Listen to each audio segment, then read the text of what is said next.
Is it recording? Yeah. Okay. All right. Sorry, guys, my camera's not working. No worries. All right. So we're going to go ahead with presenter one. Melanie, do you have your selected text ready? I do. I'm on page 110 under the promise of rubrics. All right. You guys want me to share my screen, or you want to share the timer? No, you don't have to. I have it up. I mean, I don't know. All right, so I picked that first paragraph under the promise of rubrics, and it said, rather than simply determining whether students got the answer right or wrong, assessing conceptual understanding requires evaluating where students' generalization falls on a spectrum of accuracy, adequate support, and sophistication. Rubrics can be a helpful tool in both outlining the spectrum for students and providing descriptive feedback in a way that's both efficient and effective. A descriptive and clear rubric can transform learning by providing students with information about where they are and what they need to do to grow. And this one stood out to me because I have used rubrics a lot this year to do Lucy with reading. And a lot of teachers struggle with Lucy, me included, because although they give like awesome projects at the end and they have like a direction of where they're going for the unit, it can be unstructured and it can be kind of hard to grade about. And so what helped me a lot this year, considering that like fourth grade gets a ton of directions and ideas they have to think about, was rubrics. It allowed the kids to take ownership of their thinking. It allowed me to give them effective feedback when I put them to small groups. And it helps everyone think about where they are with their learning, and then it helps them push their learning even further because they know, well, if this is where I am, I know what the next step is so that I can grow even more.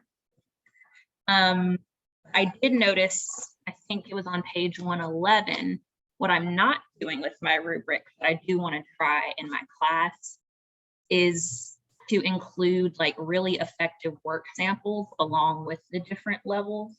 I think that'd be really helpful for the kids to get a clear example of what it looks like for each stage.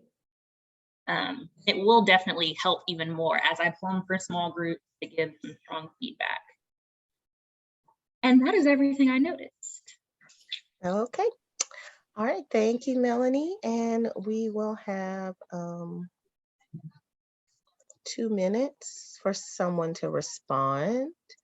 Okay. My turn. I like that too. I think, it's cool that you can use your rubrics. I like that you use it with Lucy because, like you said, it is hard to grade her things. That's where I struggle. I'm like, okay, I don't know how to grade it. And I think a rubric is, that would be a good way. I don't think our grade level uses them as much. I'm not sure if they've tried before, but that could be a good suggestion for me to bring up. I like that you said you feel like it gives them ownership of their like work and their learning, and then it also allows you to give them feedback, because I think that is important so that they can know what's expected of them. And also talking about that with what's expected of them, when you were saying how you would want to include work samples, I think that would be very good to just so they can see what can give them this score on the rubric, what can give them that score on the rubric. I agree that rubrics have been helpful for me in the past. Like I said, honestly, I haven't used them that much this year, except for writing. But I would like to incorporate them into different aspects of the different subjects, because like you said, I think this is a good way for them to take their own ownership and really make it like worthwhile for them in their education. So I have to say. Sorry. All right. Okay. So I will start it over so I can respond. All right. Okay. Okay, so in terms of rubrics, I used them in the past. However, I've not used them recently because I teach STEM and you guys teach more humanities, where I think they're more useful when it comes to ELA reading and social studies, because you can kind of use rubrics to define specific concepts and learning points for them to look for. Where in math, it's a little bit harder because it's either they got it right or they got it wrong. We can do partial with the rubrics, but then it's also kind of hard for them to understand if they got it wrong, where to find their mistakes in the rubric. But it is possible, especially with word problems. We've used them with word problems and then in science. But again, because for fourth grade, we're heavy for math because, of course, that is a tested skill. So we tend to stray away from the rubrics, but I guess we could use them for, like I said, word problems in math more, which would be a good idea because it does teach students to take responsibility for their learning and become more independent learners in terms of finding mistakes. They're so used to, is this right or wrong? Where did I make my mistake? And wanting someone to show them where they made their mistake versus finding their mistake, which is a skill that they really have to start to learn as they move into the upper grades, because they get less help when it comes to test assessments or independent work. And then also, I think rubrics are great to use um, as we move from virtual learning back into face-to-face learning, because the kids don't have any concept of what is required. So I think that was good. A good one to bring up, Melanie. Okay, so we're gonna move on to Mrs. Banks. Are you ready, Miss Banks? Mm-hmm. Okay, all right. I'm gonna do it was on page 114. Oh, let me make sure that's the right one. Under student self-assessment and goal setting. So it's the second paragraph, and I'm gonna read it from my phone because it's harder to see it on the computer. So it says, in addition, self-assessment and peer assessment can be valuable tools for increasing the amount of feedback students receive in a way that is sustainable for teachers. If you, as a secondary teacher, are seeing 150 students or more per day, I mean, this is for second grade, I mean, secondary, um, per day, it can be challenging to provide the personalized feedback that will ignite student growth. While feedback from teachers is important, creating structures and empowering students to provide feedback to themselves and one another not only builds students' capacity as self-directed learners, but also creates an ecosystem of feedback. Instead of the teacher being the sole source of guidance, students can push each other and themselves to grow and improve. Not only will building the skills of self-assessment and peer assessment help students grow in your particular class, but it will help them continue to grow for the rest of their lives. Whoa. So the reason I chose that one was, even though this one is like I think this one that she uploaded on the computer is like for secondary schools, I think it's very relevant to just like how Melanie was saying, taking ownership of letting the kids take ownership of their own learning. And I think so many times, students are given feedback and it's negative, negative, negative. Like you always think about like when the teacher like used to mark up your paper and like all you see is red and be like, dang, I must not have done a good job. Like it's like, I think we can shift it and allow them to know that, feedback can be helpful. Feedback can be used to see where you are in the process of your learning. And I think it's so cool to have them talk about it with other people. One of the lessons that I did for the instructional strategies activity was the community circle, and I had them use their writing in that. So I guess I made it like a writer circle, and the one person shared. I didn't let the rest of them bring their writing because I didn't want them to be distracted. So the one person who was sharing, he or she read their writing, and the others had to just listen and take it in. And they had to provide them with a glow and a grow, Rockdale. So they had to find something that they thought was really good about their writing, at least one thing that was really good about their peers' writing. And then one thing that they wondered, I changed it a little bit. So it didn't have to be something that was wrong with the writing as the grow, but something that they wondered or something, a suggestion that they may have had for the next time. And they did really well, even though they're, just second grade, they did really well with like listening. It was intentional for them. They had to listen because they knew they had to share something, and just learn from their friends. Because some people, I didn't do it. I didn't let them know, oh yeah, this is the whatever level. I didn't let them know that, but they just needed to know, what can you take from this? And then what did you like? And I think it worked out well. So I think it's very important, like, oops, I went over time, like Melanie It's said, okay. about letting them be like responsible for their own learning. So I really appreciate the whole peer assessment and just learning from your friends, not just your teacher. I'm done. Sorry. Okay. All right. You can respond, Melanie. Okay. I do like the idea of peer assessment, especially with writing. In fourth grade, I noticed that they already ask for it. Like, you don't really have to introduce it to them. They're like, can I share this with a friend so I can like get some feedback from them? And what I like about it is definitely the point they made, that it helps with time and it makes giving feedback efficient. That like also kids sometimes listen to each other more than they listen to my feedback. And they can sometimes explain it in ways that makes more sense to each other. So I do like that they're interested in it, and it definitely seems like something that is beneficial to their learning. I also like that it provides the skill, like it forces them to look for mistakes in others' writing, so that when they get back to their writing, they're also looking for those same mistakes or those same things that they can improve on. So I do like that. And I also like the environment it creates in your classroom, that you give feedback, it can be effective and it can be constructive, and we can learn from each other, that we can give help without being negative towards each other. So I do like that you did it with the glow and grow from Rockdale. That's what I thought about too. It kept it positive. It was probably effective and intentional. So I like that a lot too. Nice one. Yeah. I'm all done. Okay, great points. All right, and I kind of want to, I guess, piggyback off Melanie with the grow and the glow.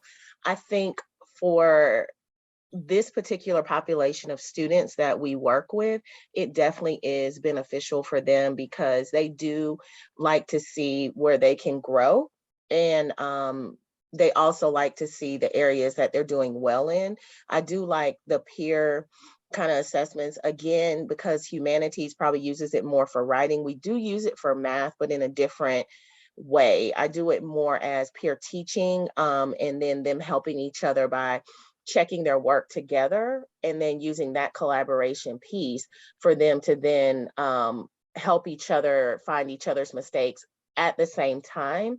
And then also it gives sometimes one student the ability to become take the role of leadership, which I think a lot of them like to do, but in a way that is structured, that I can still kind of have my eye on them, and then they still look for advice from me to say, hey, Miss Mickens, like, I thought we were doing this, like, are we doing this the right way? And I still can kind of help them and guide them as they learn how to develop those relationships outside of just social, but more academically. Because I don't know if you guys notice, especially in fourth grade, when you put them in groups, they tend to veer more to the social side and get off topic versus staying on track. So I think it's a good way for me as a teacher to monitor that and then nurture that and help them to grow in that area and become more responsible when they are in groups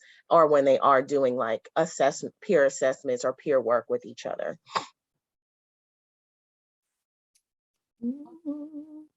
Okay. All right. So I'm going to go over here to my paragraph. I did this one right here. I'll start my timer on my phone. Hang on.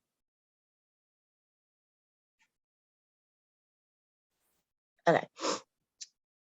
So my paragraph was, when students receive formative assessments, they have opportunities to improve. The assessment is valuable because students are still working towards their final goal. In addition, formative assessments provide information to help the teacher adjust his or her instruction. For example, if you notice during a formative assessment that many students have the same misunderstanding, you may choose to directly address that misunderstanding through the lesson or experience. In short, the goal of the formative assessment is to provide opportunities for both students and teachers to reflect on progress, adjustment, revise, and refine their work.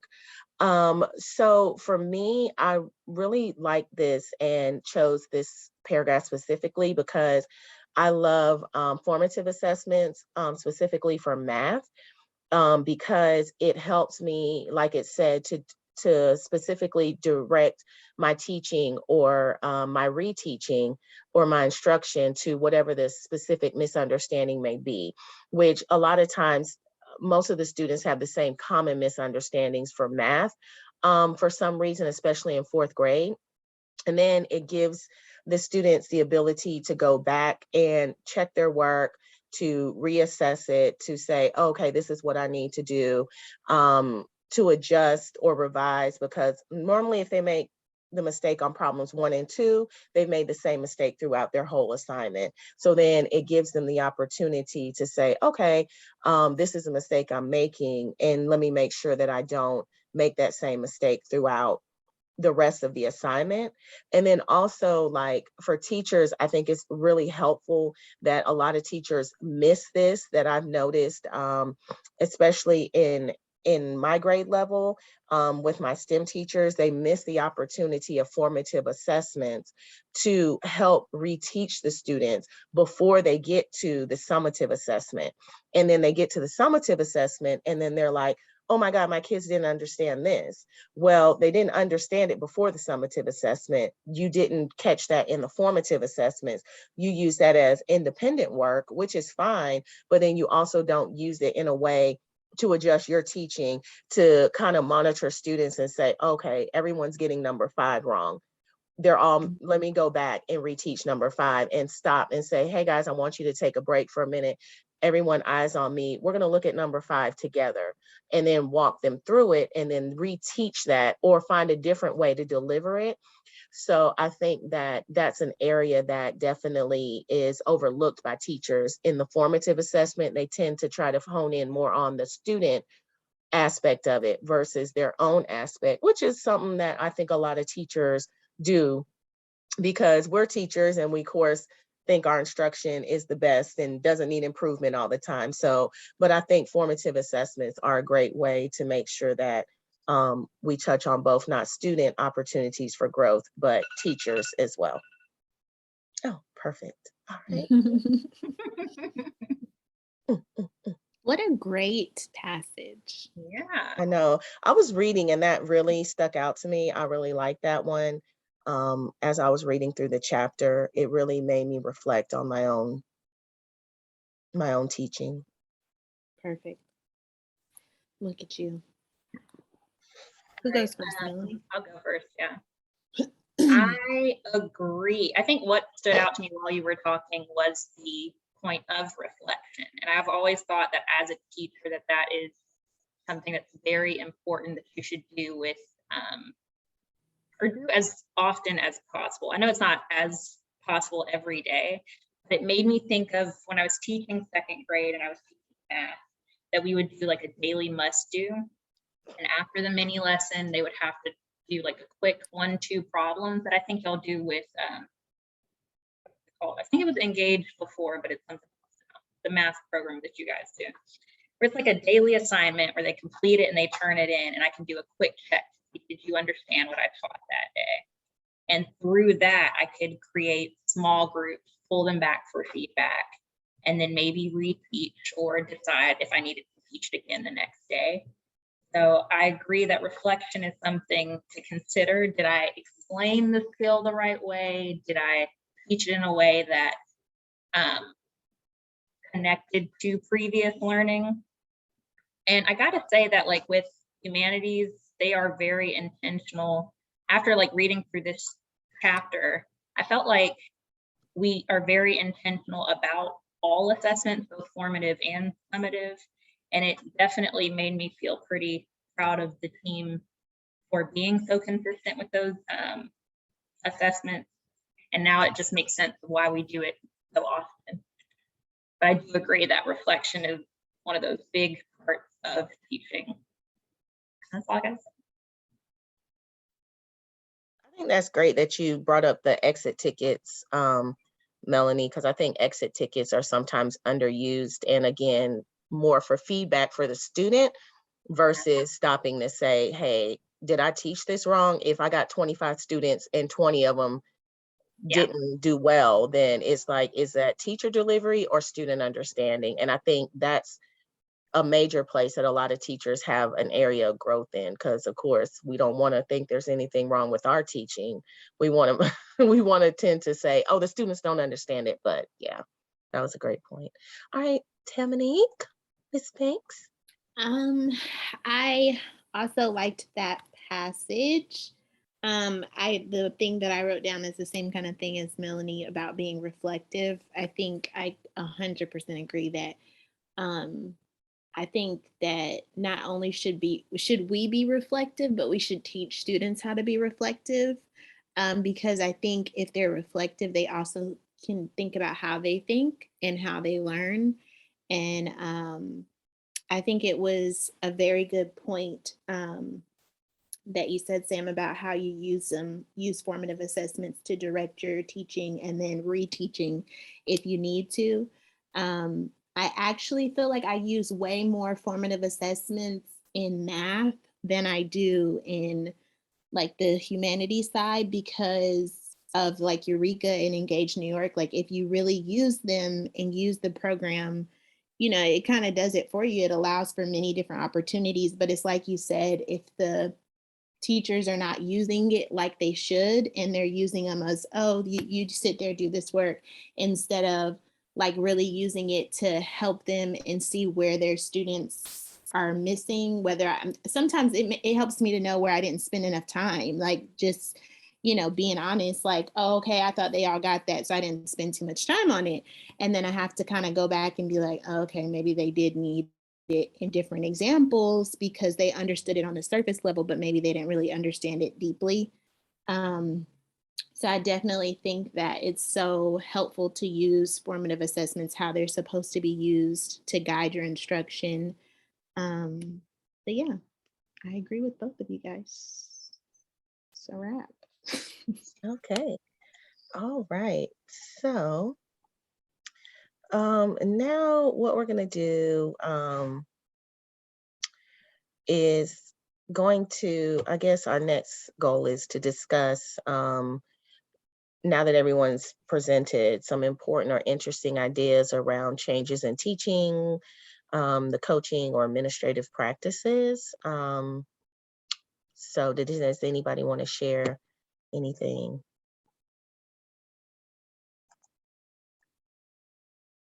I'm so sorry, I'm rereading it. I think I'm definitely going to implement peer assessments and what's it called? The work samples with my rubrics going forward. I like how we talked about reflecting as a teacher, but then I like the point Tam made about it also teaches students to be reflective too. And just consistent formative assessments are very helpful for teaching, very helpful for reflecting and for growth overall for students. Yeah, I think it's kind of cool how all of our passages kind of brought us to the same point of that reflective piece, because we all kind of talked about it in our different passages when we were reflecting on the passages that we chose.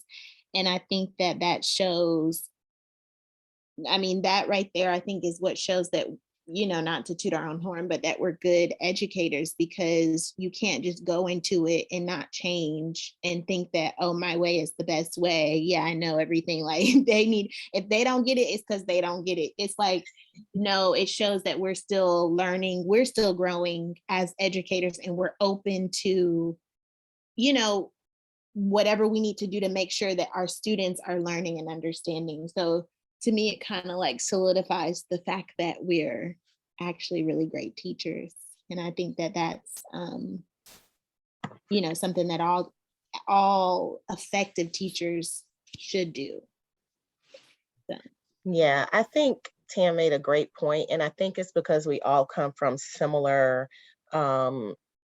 teaching arenas in terms of our past, that I think it's not until you get put in an environment where those things are not done as common practice that you realize that it is very necessary to use some of those practices like grow and glows, exit tickets, rubrics, feedback, because I think sometimes when it's kind of like everybody's doing it, you're thinking, oh, okay, this is what kind of like is expected, all teachers do. And then when you get put in a situation where maybe not all teachers do that, or they do it a different way, or they use different programs, it really makes you pull back on those reflective pieces, formative assessments, rubrics, things that you've been taught that you're like, oh, okay, not necessarily a waste of time, but you're like, how is this beneficial to my teaching or learning for my students? And then you start to see that, that it is very beneficial, like you guys said, maybe in the Lucy Calkins, like that, because that is a different type of instructional material. Those are more beneficial because maybe they're not embedded into the curriculum and necessarily designed for you to use as you go along. Like with Eureka in math, our exit tickets are embedded in there. So those are kind of like those checkpoints or those little formative assessments to help you go back and recheck your instruction. And sometimes when we're on that pacing guide, you forget that those are some important elements because we're so focused on making sure we stay with pace that we forget that you may have to get off pace some to go back to reteach to make sure those students have a conceptual understanding of the material so that they can build on the next skill. So I think it's just like Tam said, like we all kind of said the same thing, but different. I guess in the paragraphs that we chose, we still have the same idea and views. But again, that just goes to show that we're intentionally teaching. And I think that's something that is missed in teaching now, especially as I see a lot of teachers coming from virtual back to face. It's almost like they forgot how to be intentional with their teaching. I definitely felt like I had to, or at least that this class reminded me of like some things that I needed to bring back, because virtual was so, let's just teach the lesson and hope to God it's something, but coming back, like you get to really give the feedback and see their responses and see their learning. And so I did have an adjustment period where I had to be like, oh, okay, we're supposed to teach differently. Switch your gears. I think it's even to just, we had to do that to manage, to teach, like teaching kindergarten virtual last year. I had to literally just, the parents would be like, oh, you aren't staying on? No, I'm just going to deliver this lesson. And then they have to go, they have to go practice it in this way. So it's like you said, both of y'all said we have to switch our gears, but that whole adjusting is a part of being a professional. You know what I mean? Like it comes with our career. Yay, we did the time. We did it all the way. Yeah. That was great. So as we debrief, did anything surprising arise in the discussion? Did anyone have a different interpretation of the same passage? If so, what perspective shifted? And I guess we'll just, you can kind of do this silently. We may not need the whole 8 minutes. I think last week it kind of took us just about 5. So we'll just do that. I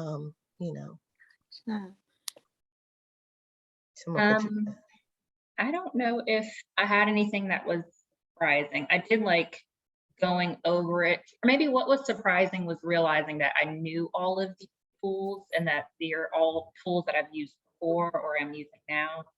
And it just reminded me of the importance of being intentional as a teacher, being reflective as a teacher. And so I'm not sure if it surprised me, but it was nice to be reminded of it.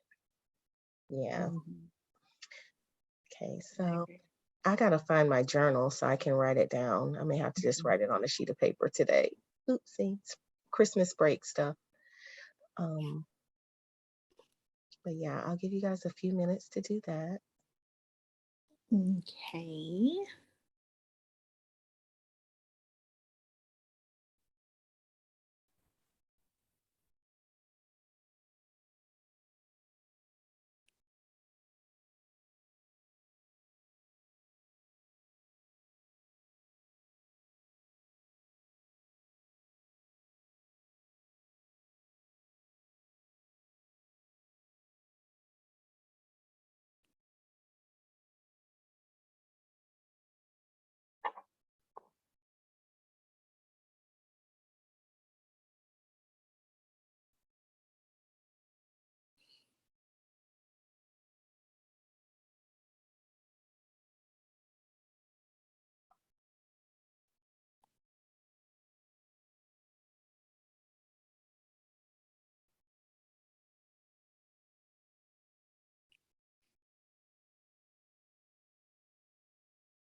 Sorry.